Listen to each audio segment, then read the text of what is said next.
Hey, coin folk, welcome back. So this time for some nickels. Been a minute since we had a box of nickels. So I figured it was time to give it a shot. Should be a circulated box. Usually when I get them in this style box from my bank, they're circulated. But we shall find out in just a second. Definitely circulated. So we got a hunt. That's good.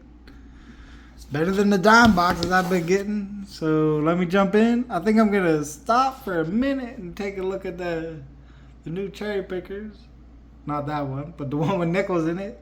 Just to make sure I'm caught up on varieties to be looking for. And then as soon as we're done with that, I'll be jumping in, see what we can find.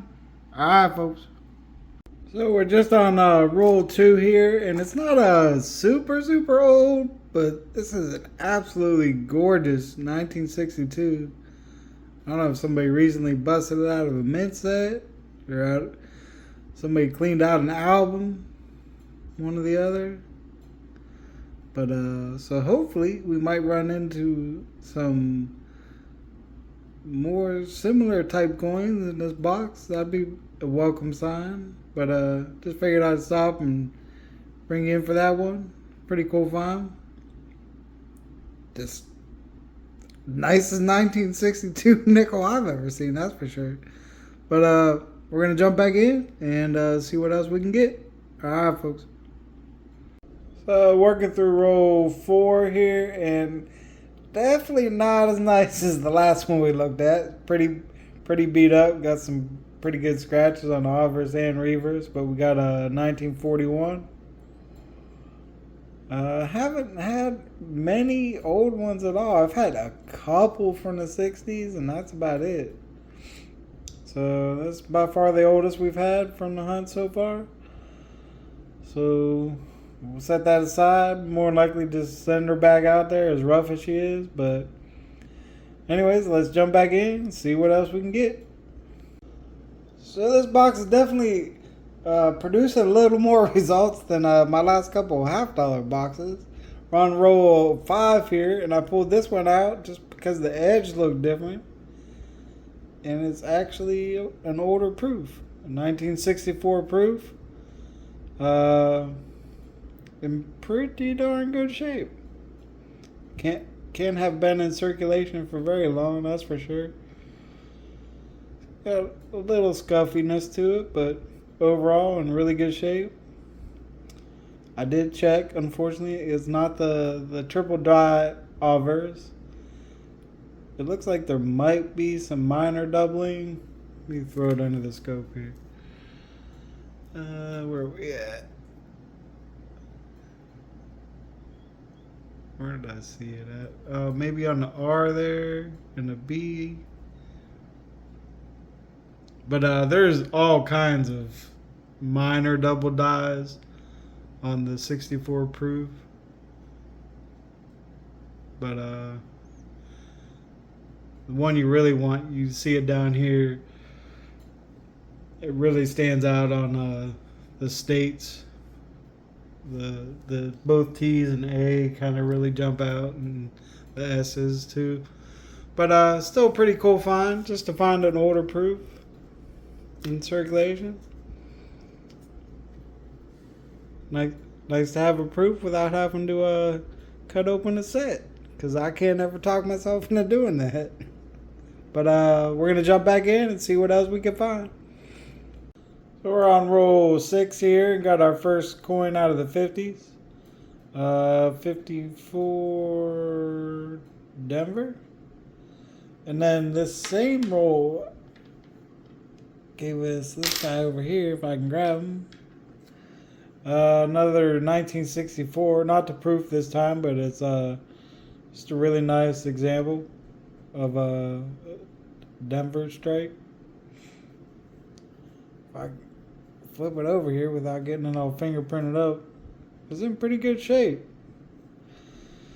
Still thinking maybe somebody either taking some coins out of a collection or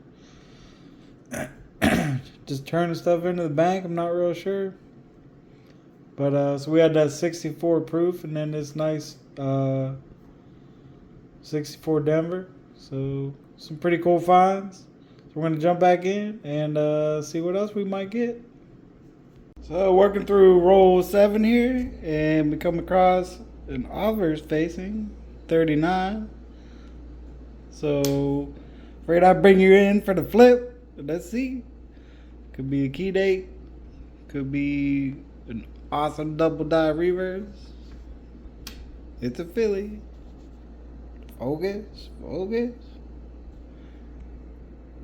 And not seeing the giant doubling, unfortunately. But that's alright. Still cool. Still an oldie. So let's jump back in.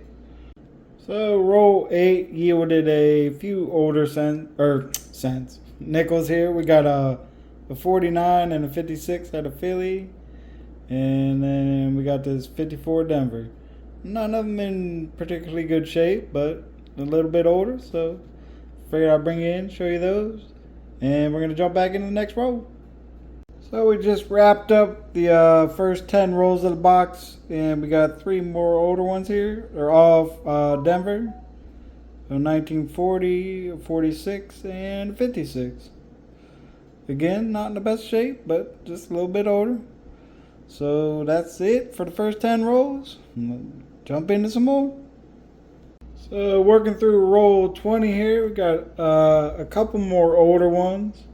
First 2 from Philly, 46 and a 54. And a 1958 out of Denver. And then out of the roll itself, look at this guy. We got ourselves a Buffalo. In pretty decent shape too. 1937 Philly. Probably the nicest Buffalo nickel that I've ever found in a box. I haven't found too many of them, but most of them that I find are pretty corroded and beat up. So pretty nice find. I will gladly take that. But as you can see, the tip of my finger there, this is pretty nasty nickels in this box so far. But definitely a nice find to have this one. So we're gonna jump back in, see what else we can get. So we just wrapped up roll 30, and we got a few older ones we pulled out here. Nothing super nice shape, but a 1940 and a 52 Philly. 58 from Denver, and then 2 59s from both Philly and Denver. One kind of nicer and one not so nice. And then we had a few others that lead me to believe, like I was saying earlier, somebody broke out a set or something. They're pretty darn good shape. Got a 1960 from Philly, a 61 from Philly and Denver, and a 78. They all look to be in pretty darn good shape. Couldn't have been in circulation for too long. So that's what we got so far. So we're going to jump back in the last 20 rolls, and we'll see what else we can find. So as soon as we jump back in here on roll 31, we got a couple interesting edges here. Got this one down here and this one up here. Potentially some silver. This one might just be dirty. Yep, it's just dirty. And then back down here, this one looks a lot more promising. And we got ourselves a little silver. See the reverse mint mark there above Monticello? And she's a 43, so let's throw her under the scope here. See if not seeing any doubling.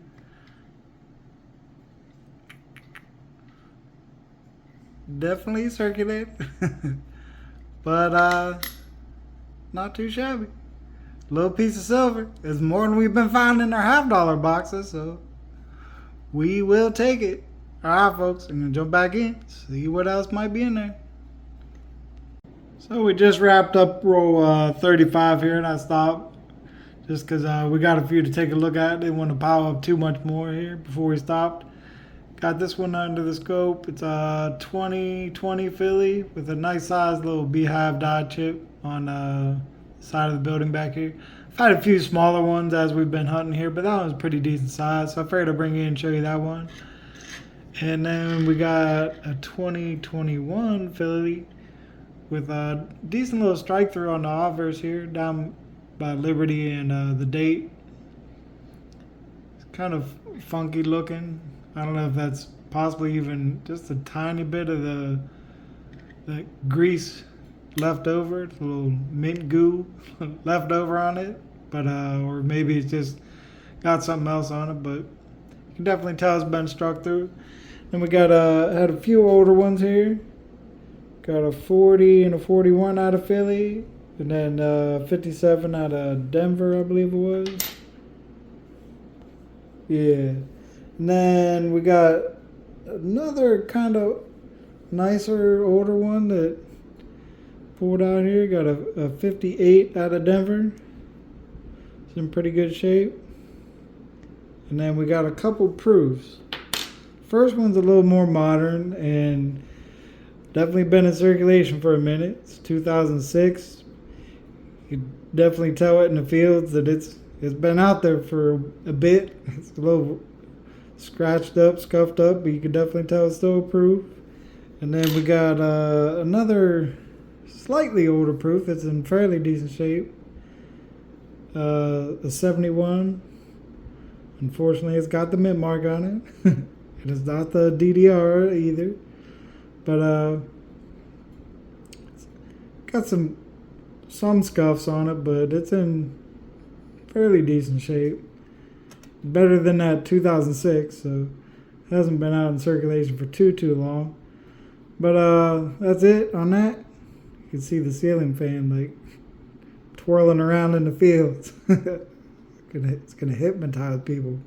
All right, folks, we're gonna jump back in, and we'll be back. So we're through roll 45, and we got a few more coins here. We got our first foreign Canadian, 1988.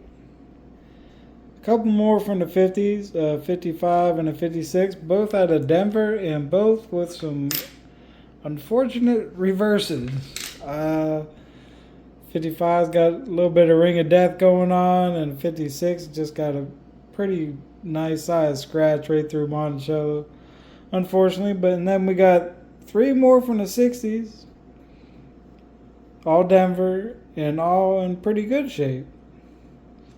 So I don't know why we're finding all these coins from the 60s that are in pretty good shape, but